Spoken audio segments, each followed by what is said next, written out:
අයිබෝවන් කීප දෙනෙක්ම මට මේ කමෙන්ට් කරලා තිබ්බා ඊශ්‍රායලය ගැන පොඩි විස්තරයක් කියන්න කියලා. ඊශ්‍රායලය කොහෙද තියෙන්නේ, ඊශ්‍රායලය මොනවාද ප්‍රොඩක්ෂන් කරන්නේ, ඒ වගේ මාතෘකා ගැන පොඩ්ඩක් කියන්න කියලා. මම ඉතින් කල්පනා කරා ඒ සම්බන්ධවත් පොඩි වීඩියෝ එකක් දාන්න කියලා. මෙතනදී මම ඇත්තටම ඊශ්‍රායලය කියන රටේ පොඩ්ඩක් ඉතිහාසය ඉඳලම ඔයාලට කියන්නම්. මොකද මේ එහෙම දැනගෙන ඉන්න එක හොඳයි. ඔයාලට දැනගෙන ඉන්න කියන්නේ මේ ඉන්ටර්විව් එකදී ලොකුවට ඊශ්‍රායලය ගැන අහන්නේ නැහැ. ඒ වුණාට සමහරක් විට ඊශ්‍රායලයේ ජනාධිපති කවුද, අගමැති කවුද, ඒ වගේ දේවල් අහන්න chance එක තියෙනවා. ඒක හින්දා අපි බලමු මේ ඊශ්‍රායල කියන රට ගැන පොඩ්ඩක් විස්තර. ඔය කට්ටිය දැනගෙන ඉන්න එක හොඳයි. මේක මොකද්ද සාමාන්‍ය දැනීමට උනත් හොඳයි. ඒක හින්දා මම හිතනවා මේ වීඩියෝ එක වැදගත් වෙයි කියලා.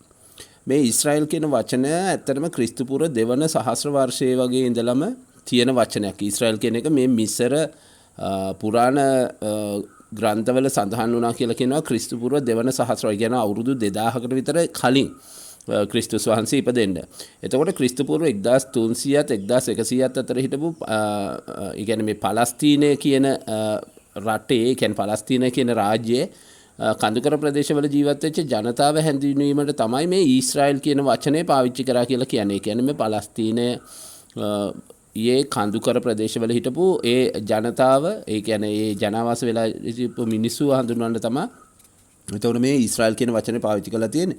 ක්‍රිස්තුපූර්ව 1020 දී විතර සාවුල් කියන රජතුමා මේ ඊශ්‍රායලය එක්සත් කිරීමට සමත් වුණා කියලා කියනවා. ක්‍රිස්තු වර්ෂ 1870 ඒ කියන්නේ මේ ක්‍රිස්තු වර්ෂ 1870 විතර යුදෙව් ආගමකට අයත් භූමිය යන තේරුම ඇතුව මේ සියෝන් භූමිය කියලා තමයි මේක හඳුන්වන්නේ. මේ සියෝන් වාදය එහෙම නැත්නම් සියෝන් විප්ලවය ආරම්භ කරලා තියෙනවා 1870 දී විතර. මොකද මේ ඊශ්‍රායලය කියන එක බයිබල් එකේ සඳහන් වෙනවා. කට්ටිය අහලත් ඇති. මේ බයිබල් එකේ ශුද්ධ වූ දේශය එහෙම නැත්නම් බලවත් දේශය වන්නේ ඊශ්‍රායලය කියලා බයිබල් එකේ සඳහන් වෙනවා. එතකොට මේ ඊශ්‍රායලයේ පිහිටීම ගත්තොත් ඊශ්‍රායලය ඇත්තටම පිහිටලා තියෙන්නේ උතුරට ලෙබනන, එහෙම නැත්නම් ඊසානට සිරියාව, නැගෙනහිරට ජෝර්දානය, ඊට පස්සේ නිරිත පැත්තෙන් ඊජිප්තුව කියන රටවල් වලින් වට වෙලා. එතකොට මේකේ අනිත් කෙළවරේ තියෙන්නේ මධ්‍යධරණී මුහුද. එතකොට මේ අරාබි ඒ කියන්නේ මේ ඇත්තටම මේ ඊශ්‍රායල අයිති වෙන්නේ යුරෝපයට නෙමෙයි, සමහර විටන යුරෝපේ කියලා ආසියාවට අයිති වෙන්නේ. එතකොට ඊසාන දිග පැත්තේ ආසියාවේ තියෙන රටක් තමයි ඊශ්‍රායල් කියන්නේ. මේ අරාබි රටවල් කිහිපයකට වට වෙලා තමයි ඊශ්‍රායලය පිහිටලා තියෙන්නේ. ඒක හින්දාම මේ අරාබි රටවල් එක්ක මැද තියෙන යුදෙව් එකම රාජ්‍ය හින්දා මේ යුදෙව් අය කියන්නේ ඇත්තටම මේ යුදෙව් මේ කට්ටිය මේ ජිව්ස් කියන ආගම අදහන්නේ. ඒ කියන්නේ මෙයාලා අදහන්නේ ක්‍රිස්තියානි සහ ඉස්ලාම් දෙකේ මිශ්‍රණයක් වගේ ආගමක් තමයි මේ ජිව්ස් කියන්නේ. ඒ කට්ටිය අර තරුව කියන ලකුණ තමයි මෙයාලගේ කොඩියේ තියෙන. එතකොට පල්ලිය මේ කට්ටිය රූප නැහැ, හැබැයි දෙවියන් වහන්සේව තමයි අදහන්නේ.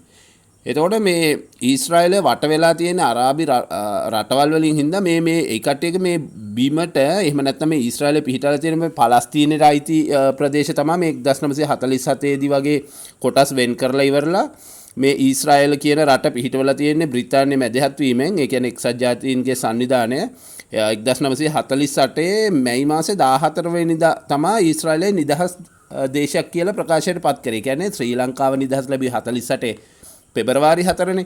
ඊටත් තව මාස 3කට විතර පස්සේ තමයි මැයි මාසේ 14 වෙනිදා තමයි මේ ඊශ්‍රායලයේ නිදහස් දේශයක් බවට නම් කරලා තියෙන්නේ මහා බ්‍රිතාන්‍ය විසින්.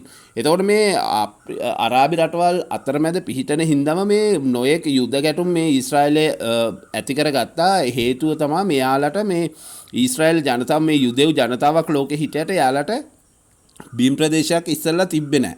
එතකොට එයාලා මේ දැනට ඉන්න ප්‍රදේශයත් එයාලා නම් කියන්නේ ඊශ්‍රායල් වැසියෝ කියන්නේ එයාලගේ මේ බයිබල් එකේ සඳහන් වෙන හැටියට මීට වඩා ලොකු බිමක් එයාලට අයිති කියලා. ඒක හින්දාම මේ කට්ටිය මේ අසල්වැසි අරාබි රටවල් එක්ක යුද ගැටුම් ඇති කරගෙන ඒ වගේ බිම් ප්‍රදේශ අත්පත් කරගෙන තියෙනවා. හරි. ඒක තමයි එතකොට පිහිටීම ගැන කියන්න තියෙන්නේ. එතකොට දැන් ඔයාලට දකින්න පුළුවන් මේක මේ ආසියාවෙම තමයි පිහිටලා තියෙන්නේ, ආසියානු මහද්වීපයට අයිති. එතකොට මේ ඊශ්‍රායලයේ නිෂ්පාදන ගැන කතා කරොත් එහෙම මෙයාලා ඊට පස්සේ තෙල් පිරිපහදුව වගේ දේවල් සෑහෙන්න කරනවා. ඊට පස්සේ මේ විදුලි උපකරණ උපාංග, ඒ කියන්නේ පරිගණක සම්බන්ධ ඒම චිප්ස් වගේ ඒවා. ඊට පස්සේ දියමන්ති සහ ඒ කියන්නේ කැපූ සහ නොකැපූ දියමන්ති ඒ වගේ නිෂ්පාදන තමයි සෑහෙන නිෂ්පාදනය කරන්නේ. ඊට පස්සේ වෛද්‍ය උපකරණ වගේ ඒවා නිෂ්පාදනය කරනවා.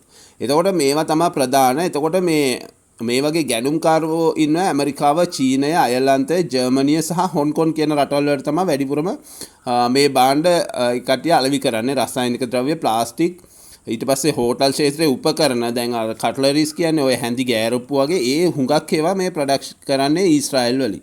එතකොට මේ ඊශ්‍රායලයේ අගමැතිතුමා තමයි ඔයාලා හුඟක් ප්‍රසිද්ධයි. මෙයා නම් කොයි වෙලෙත් වගේ නිවුස් වලටත් අහන්න මේ හම්බ වෙනවා මේ බෙන්ජමින් නෙතන්යාහු කියන්නේ. එතකොට මේ ඡන්දකින් තමයි ඊශ්‍රායලයේ පත් වෙන්නේ අගමැති සහ ඇමති මණ්ඩලය. එතකොට අර ලංකාවේ වගේම මෙහෙත් මේ ජනාධිපති ලංකාවේ ජනාධිපතිට බලය තිබ්බට මේ ඊශ්‍රායල් වල අගමැතිට තමයි වැඩි බලය තියෙන්නේ. එතකොට මේ ඊශ්‍රායල් වල ගිනි නිවීම තියෙනවා. ඒ කියන්නේ අර ලංකාවේ වගේම ගිනි නිවීම ඒකකයක් තියෙනවා ප්‍රසිද්ධ එකක්. ඒ වගේම පොලිසිය මේ වගේ මේ අර ෂෝට් නම්බර්ස් තියෙන දැන් 119 නේ ලංකාවේ. ඒ වගේ මේ කට්ටියගෙත් තියෙනවා 101 102 100 කියන අංක තමයි මේ කට්ටියගේ මේ අංක විදිහට ගන්න. ඕ කට්ටිය හදිසියක් වුණොත් එහෙම කතා කරන්න ඕනේ මෙයාලගේ මේ නම්බර් වලට. එතකොට ඊශ්‍රායලය නිදහස් ලැබුවේ 1948 මැයි 14 වෙනිදා. වර්ගඵලය තියෙන්නේ වර්ග කිලෝමීටර් 22072ක්. ඒ කියන්නේ ලංකාවේ 65610ක් නේ. ඒ කියන්නේ ලංකාවෙන් 3න් එකක වගේ බිම් ප්‍රදේශයක් තමයි මේ ඊශ්‍රායලට අයිති. මේ බිමෙන් 2.71ක් ජලය තියෙන්නේ. ජනසංඛ්‍යාව ඉන්නේ මිලියන 10ක් වගේ. එතකොට මිලියන් 10ක ජනසංඛ්‍යාවක් තමයි තියෙන්නේ. මේ ඊශ්‍රායලයේ හැම දෙයකම ඔකටිය දැක්කොත් එහෙනම් මේ තරුව තමයි ලකුණු වෙලා තියෙන්නේ. මොකද මේ එයාලගේ මේ යුදෙව් ආගම හින්දා ඒ කියන්නේ ජුයිස් කට්ටියනේ ඉන්නේ. ඒතකොට අරාබි කතා කරන අයත් ඉන්නවා, ජුයිස් කතා කරන 73ක් විතර, අරාබි කතා කරන්න පුළුවන් 121කට වගේ. එතකොට වෙනත් ජාතීන් ඉන්නේ 5.4ක් වගේ. එතකොට ආගම් විදිහට ගත්තත් මේ ජුදේසම් කියන ආගම එහෙම මේ යුදෙව්වන්ගේ ආගම ඒක ක්‍රිස්තියානි සහ ඉස්ලාම් මිශ්‍රණයක් වගේ. ඇත්තටම ඒක තමයි 73.5ක් ඉන්නේ. ඊට පස්සේ ඉස්ලාම් ඉන්නවා 18.1ක්, ක්‍රිස්තියානි 1.9ක් වගේ ඉන්නවා. එතකොට ඒ විදිහට තමයි මේ ආගම් ගත්තොත් එහෙම මේ කට්ටියක තියෙන්නේ. එතකොට මේ ඊශ්‍රායලය ඇත්තට වැදගත් වෙන්නේ අපිට නම් දැන් මේ ඊශ්‍රායලයේ තියෙන වත්කම් හින්දා. ඒ කියන්නේ ඊශ්‍රායලයේ GDP එක තියෙනවා ඇමරිකන් ඩොලර් බිලියන 565.878ක්. ඒ කියන්නේ ගිය අවුරුද්ද වගේ වෙද්දි. එතකොට මෙන්න මේක මේ බිලියන 568ක ඒ කට්ටියගේ ආර්ථිකයක් තියෙන්නේ. එතකොට ඒක පුද්ගල ආදායම තියෙනවා වර්ෂයකට ඇමරිකන් ඩොලර් 54370ක් වගේ. එතකොට මුදල් ඒකකයේ තියෙන නිව්ෂකල් කියන එක දැන් ලංකාවෙන් රට යන කෙනෙක්ට මේ දැන් මෙයාලගේ මුදල් ඒකකයෙන් සෑහෙන්න පඩියක් හම්බ වෙනවා.